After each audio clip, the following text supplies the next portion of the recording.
నిరుపేదల కోసం కొత్త ఆసుపత్రులను ఎలాగూ నిర్మించింది రేవంత్ సర్కార్. వైద్యం కోసం నూతన భవనాలు జోలికి వెళ్లదు. బీఆర్ఎస్ హయాంలో కోట్లాది రూపాయలతో నిర్మించిన అధునాతన భవనాలను ప్రారంభించదు. దీంతో వైద్యం కోసం రోగులకు అవస్థలు తప్పటం లేదు. కిలోమీటర్ల కొద్దీ ప్రయాణం చేయలేక ప్రైవేట్ ఆసుపత్రుల్లో చేరుతూ అప్పుల పాలవుతున్నారు. మంత్రి అడ్లూరి లక్ష్మణ్ కుమార్ ప్రాతినిధ్యం వహిస్తున్న ధర్మపురి నియోజకవర్గంలో కోట్ల రూపాయలు వెచ్చించి నిర్మించిన మాతా శిశు కేంద్రం ప్రారంభానికి నోచుకోవటం లేదు. అందుకే పేదలు రేవంత్ సర్కార్పై తిరగబడుతున్నారు. వైద్య సేవలు అందని ద్రాక్షేనా అంటూ నిలదీస్తున్న ధర్మపురి నుంచి మా ప్రతినిధి సందీప్ రావు అందిస్తున్న గ్రౌండ్ రిపోర్ట్ చూద్దాం. పేదల కోసం అధునాతన భవనాలు నిర్మించింది బీఆర్ఎస్ సర్కారు. కానీ కాంగ్రెస్ సర్కారు మాత్రం కొత్తవి నిర్మించట్లేదు, ఉన్న వాటిని వినియోగించుకోవట్లేదు. కనీసం పూర్తి స్థాయిలో నిర్మించిన ప్రభుత్వ దవాఖానాలను సైతం సిబ్బంది నియమించగా మరుగున పడిపోతున్నాయి. దీంతో నిరుపేదలకు వైద్యం అందని ద్రాక్షగా మారింది. ఒకసారి ధర్మపురి పట్టణానికి వెళ్దాం. అక్కడ ధర్మపురి వాసులు ఏమంటున్నారు? మెరుగైన వైద్యం కోసం కార్పొరేట్ ఆసుపత్రులను ఆశ్రయించాల్సిందేనా? ఏమంటున్నారు? మరి మంత్రి అడ్లూరి లక్ష్మణ్ కుమార్ ఇలాకాలో ఇదేం పరిస్థితో అర్థం కావడలేదు అంటున్నారు స్థానికులు. ఒకసారి ధర్మపురి ఎంసీహెచ్పై స్పెషల్ రిపోర్ట్. సంక్షేమ శాఖ మంత్రి అడ్లూరి లక్ష్మణ్ కుమార్ ప్రాతినిధ్యం వహిస్తున్న ధర్మపురి నియోజకవర్గంలో సంక్షేమం సంగతి దేవుడెరుగు. ప్రజలకు అడుగడుగునా కష్టాలే ఎదురవుతున్నాయి.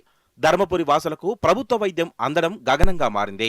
అత్యవసర పరిస్థితుల్లో పక్క జిల్లాకో లేక జగిత్యాల జిల్లా కేంద్రానికో రాక తప్పని పరిస్థితి ఏర్పడింది. ధర్మపురి వాసులకు వైద్యం అత్యవసరమైతే ప్రైవేట్ ఆసుపత్రులను ఆశ్రయిస్తున్నారు. సంక్షేమ శాఖ మంత్రిగా ఉన్న అడ్లూరి లక్ష్మణ్ ఏం చేస్తున్నాడని, సంక్షేమం ఇదేనా అని నిలదీస్తున్నారు. పట్టణం మరియు ధర్మపురి మండలం చుట్టుపక్కల ఉన్న మండలాలు మరియు ఆదిలాబాద్ జిల్లాకు సంబంధించిన కొన్ని మండలాలకు గర్భిణీ స్త్రీలకు పిల్లలకు ఉపయోగపడుతుందనే ఉద్దేశంతో మరి సుమారు 8 కోట్ల చిల్లర పైకు నిధులతోని మాతా శిశు హాస్పిటల్ను నిర్మాణం పూర్తి చేయడం జరిగి దాని ప్రారంభోత్సవం కూడా చేయడం జరిగింది 2 సంవత్సరాలకు ముందే. కానీ 2 సంవత్సరాల నుంచి వెళ్ళి ప్రారంభమైన హాస్పిటల్కు సిబ్బందిని కేటాయించకపోవడం, ఈ హాస్పిటల్ను రన్ చేయకపోవడం ఇక్కడి ప్రజలు దీంతో చాలా ఇబ్బందులు పడుతున్నారు. స్త్రీలు ఎన్నో ఇక్కట్లకు గురవుతున్నారు. వారు మారుమూల నుంచి వెళ్ళి కరీంనగరు, జగిత్యాలు, హైదరాబాద్ వంటి కార్పొరేట్ హాస్పిటల్కి పోయి వాళ్ళు ఆర్థికంగా కూడా ఎన్నో విధాలుగా నష్టపోతున్నారు. కాబట్టి ఇప్పటికైనా ఈ ప్రభుత్వం కళ్ళు తెరిచి ఇక్కడున్న మహిళలందరికీ బ్రహ్మాండంగా నిర్మించిన హాస్పిటల్ను రన్ చేయవలసిందిగా మా ధర్మపురి పట్టణ ప్రజల తరఫున డిమాండ్ చేస్తున్నాం. బీఆర్ఎస్ హయాంలో 7 కోట్ల రూపాయలు వెచ్చించే అధునాతన సౌకర్యాలు 50 పడకలతో మాతా శిశు కేంద్రాన్ని ధర్మపురిలో నిర్మించింది కేసీఆర్ సర్కార్. పేద ప్రజలకు, బాలింతలకు మెరుగైన వైద్యం అందించాలన్న సంకల్పంతో ధర్మపురి నియోజకవర్గ ప్రజలతో పాటు చుట్టుపక్క ప్రాంత ప్రజల కోసం ఇది ఎంతో ఉపయుక్తంగా ఉంటుందని అప్పట్లో అందరూ భావించారు. కానీ అన్ని వసతులు సహా అధునాతన భవన నిర్మాణం పూర్తయి 2.5 ఏళ్లు గడిచినా ఇప్పటికీ ప్రారంభించకపోవడంతో ప్రజలు ఆగ్రహానికి గురవుతున్నారు. గౌరవనీయులు మాజీ మంత్రివర్యులు కొప్పుల ఈశ్వర్ గారు జిల్లా కేంద్రాలలో కాకుండా మండల కేంద్రంలో కూడా ఈరోజు మాతా శిశు హాస్పిటల్ ఉండాలి, ఈ ప్రాంత ప్రజలకు ఎంతో ఉపయోగంగా ఉంటుందని చెప్పి 8,50,00,000 రూపాయల నిధులతోటి అత్యంత ప్రతిష్టాత్మకంగా జిల్లా కేంద్రాలకు ధీటుగా ఈరోజు ధర్మపురి పట్టణంలో మాతా శిశు హాస్పిటల్ కట్టడం జరిగింది. అధికారంలోకి వచ్చిన కాంగ్రెస్ పార్టీ నాయకులు కావచ్చు, ఈ ప్రాంతంలో ఎమ్మెల్యేగా మంత్రిగా ఉన్న లక్ష్మణ్ కుమార్ గారు ఈ హాస్పిటల్ పరిస్థితిని ఈ నిమిషం వరకు కూడా చూడకపోవడం, పట్టించుకోకపోవడం నిజంగా కూడా దురదృష్టకరం. ఈ ప్రాంతంలో ఉన్న మహిళలు, గర్భిణీలు తీవ్రమైన ఇబ్బందులు పడుతూ ఉన్నారు. స్థానికంగా ఉన్న గవర్నమెంట్ హాస్పిటల్లో కూడా డెలివరీకి సంబంధించిన వసతులు లేవు. ఇంత అద్భుతంగా హాస్పిటల్ కడితే వారు ఈ నిమిషం వరకు కూడా మినిమం హాస్పిటల్లో ఇంత ఫర్నిచరు, స్టాఫ్ను ఏర్పాటు చేయకపోవడం అయితే ఈ ప్రాంత ప్రజలుగా మాకు తీవ్రమైన ఇబ్బంది కలుగుతుంది, బాధ కలుగుతుంది. ఎట్టి పరిస్థితులలో కూడా సాధ్యమైనంత తొందరగా మాతా శిశు హాస్పిటల్ను ప్రారంభించాలని చెప్పి డిమాండ్ చేస్తూ ఉన్నాం. సాక్షాత్తు సంక్షేమ శాఖ మంత్రి ప్రాతినిధ్యం వహిస్తున్న ధర్మపురి నియోజకవర్గంపై సర్కారుకు ఎందుకింత కక్ష అంటూ కన్నీళ్లు పెట్టుకుంటున్నారు. బీఆర్ఎస్ సర్కారు నిర్మించి ఇచ్చిన మాతా శిశు కేంద్రాన్ని ఎందుకు ప్రారంభించడం లేదని నిలదీస్తున్నారు. మాతా శిశు కేంద్రాన్ని ప్రారంభించాలని మాజీ మంత్రి కొప్పుల ఈశ్వర్ సైతం ధర్మపురి వాసులతో కలిసి నిరసన తెలిపినా ప్రభుత్వానికి చలనం లేకపోవడం ఆశ్చర్యకరం. ధర్మపురి మండల కేంద్రంలో ఈ ప్రాంత ప్రజల కోసం ఇక్కడ ఉన్నటువంటి మహిళా సోదరిమణుల కోసము మాతా శిశు హాస్పిటల్ని ఆనాటి టీఆర్ఎస్ ప్రభుత్వము అదేవిధంగా మాజీ మంత్రివర్యులు ఈశ్వరన్న గారు ఈ భవనాన్ని కట్టించి అదేవిధంగా ఇక్కడ ఉన్నటువంటి మహిళల కోసం వాళ్ళ యొక్క అవస్థలని తీర్చడం కోసం అని చెప్పేసి పూర్తిగా నిర్మాణం చేసేసి ప్రారంభించడం కూడా జరిగింది.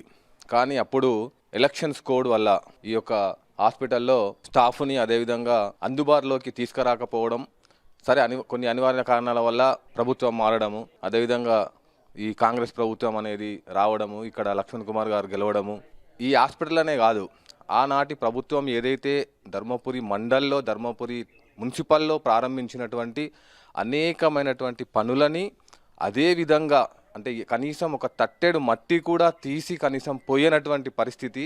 చాలామంది ప్రజలు కూడా దీని గురించి కూడా చర్చించుకోవడం జరుగుతుంది. ముఖ్యంగా ఈ యొక్క ఇన్ని కోట్ల రూపాయలు పెట్టినటువంటి ఈ భవనాన్ని అందుబాటులోకి తీసుకురాకుండారుగా ఇక్కడ పిచ్చి మొక్కలు పెరిగేసి అదేవిధంగా ఇక్కడ అంతా అంటే కొన్ని అసాంఘిక కార్యక్రమాలు కూడా ఇక్కడ చేయడం అనేది చాలా దారుణమైనటువంటి. ఇది మళ్ళీ నడి ఊరికి అతి సమీపంగా అందరికీ అందుబాటులో ఉండే విధంగా నిర్మించినటువంటి ఈ భవనం ఈ విధంగా ఉండడం అనేది చాలా చాలా చాలా శోచనీయము. మాతా శిశు కేంద్రాన్ని ప్రారంభించకపోవడంతో ధర్మపురి పట్టణ ప్రజలు తీవ్ర ఇబ్బందులు ఎదుర్కొంటున్నారు. ప్రభుత్వ ఆసుపత్రిలో అరకర వసతులు, సరైన మందులు, సరిపడా పడకలు లేకపోవడంతో ఒక్కో బెడ్డులో 2 చొప్పున వైద్యం పొందుతున్నారు. అసలే వైద్యం కోసం వచ్చిన రోగి ఇక్కడి అవస్థలతో మరింత ఇబ్బందులకు గురవుతున్నాడు. గౌరవ మాజీ మంత్రి గారు కొప్పులీశ్వరన్న కావాలని తన ఇంట్రెస్ట్ కొద్దీ జిల్లా హెడ్ క్వార్టర్లో ఉండాల్సినటువంటి మాతా శిశు సంరక్షణ కేంద్రాన్ని తన వ్యక్తిగతంగా ఛాలెంజ్గా తీసుకొని ధర్మపురి మండలంలో ఏర్పాటు చేయడం జరిగింది. అప్పుడు 8,50,00,000 రూపాయలతోటి దీన్ని స్టార్ట్ చేయడం జరిగింది. దీని ముఖ్య ఉద్దేశం ఏంటంటే ధర్మపురి మండలానికి కొన్ని ఎస్టీ ట్రైబల్స్ గ్రామ పంచాయతీలు ఉన్నాయి, ట్రైబల్స్ జనాభా ఉన్నది కాబట్టి వాళ్ళు ఆర్థికంగా చాలా ఇబ్బందులకు గురి అవుతున్నారు. పెద్ద పెద్ద హాస్పిటల్కి పోలేని పరిస్థితి ఉన్నది కాబట్టి వాళ్ళకు తోడుగా చేయాలి అన్నటువంటి దృఢ సంకల్పంతో వారు ఈ హాస్పిటల్ని తీసుకొచ్చడం జరిగింది. వారి హయాంలోనే దాదాపు హాస్పిటల్ మొత్తం కట్టడం, కన్స్ట్రక్షన్ అంతా జరిగిపోయింది. మిగిలింది ఖాళీ స్టాఫ్ తీసుకురావాలా, ఓపెన్ చేయాలంతే. లక్ష్మణ్ కుమార్ అన్న గారు దయచేసి ఈ బడుగు బలహీన వర్గాలు చాలా ఇబ్బంది పడుతున్నారు, హాస్పిటల్లో పని తిరగలేక వాళ్ళకి ఇక్కడ వసతి కల్పించాలని కోరుతూ ఉన్నాను. దయచేసి దీని మీద ఇంట్రెస్ట్ చేసి అతి త్వరలో మీరు స్టాఫ్ రిక్రూట్ చేసి హాస్పిటల్ ఓపెన్ చేయాల్సిగా మనం చేస్తూ ఉన్నాం. అత్యవసర సమయంలో రోగులకు అవసరమయ్యే ఆక్సిజన్ కోసం బీఆర్ఎస్ సర్కార్ కోట్లు వెచ్చించి పాత ప్రభుత్వ ఆసుపత్రిలోనే ఆక్సిజన్ ప్లాంట్లు ఏర్పాటు చేసింది. దాన్ని 3 ఏళ్ల క్రితమే అప్పటి మంత్రి హరీష్ రావు ప్రారంభించారు. కాంగ్రెస్ సర్కార్ ఏర్పడగానే ఆక్సిజన్ ప్లాంటు మరుగున పడిపోయి వినియోగంలో లేకుండా పోయింది. కాంగ్రెస్ ప్రభుత్వ నిర్లక్ష్యం ధర్మపురి వాసులకు శాపంగా మారింది. అత్యవసర వైద్యంతో పాటు సాధారణ వైద్యం కలగానే మిగిలింది. ఇప్పటికైనా సర్కారీ పెద్దలు స్పందించాలని, ధర్మపురిలో మాతా శిశు కేంద్రాన్ని తక్షణమే ప్రారంభించాలని ప్రజలు కోరుతున్నారు. మరి ఇప్పటికైనా రేవంత్ సర్కార్లో చలనం వస్తుందని, ప్రజల కోరిక తీరుస్తాడని ఆశిద్దాం. కోట్ల రూపాయలు వెచ్చించి బీఆర్ఎస్ సర్కారు మాతా శిశు కేంద్రాన్ని నిర్మిస్తే దాన్ని గాలి కొదిలేసింది కాంగ్రెస్ సర్కారు. సాక్షాత్తు సంక్షేమ శాఖ మంత్రి అడ్లూరి లక్ష్మణ్ కుమార్ నియోజకవర్గంలోనే ఈ పరిస్థితి. ఇలా జగిత్యాల జిల్లా వ్యాప్తంగా కూడా అనేక అధునాతన భవనాలు ఇదే పరిస్థితిలో ఉన్నాయి. కారణం కాంగ్రెస్ సర్కారు ప్రారంభించకపోవడం, అమల్లోకి తీసుకురాకపోవడం. ఫలితంగా ఇటు నిరుపేద రోగులు, ప్రజలు నిత్యం తీవ్ర ఇబ్బందులు ఎదుర్కొంటున్నారు.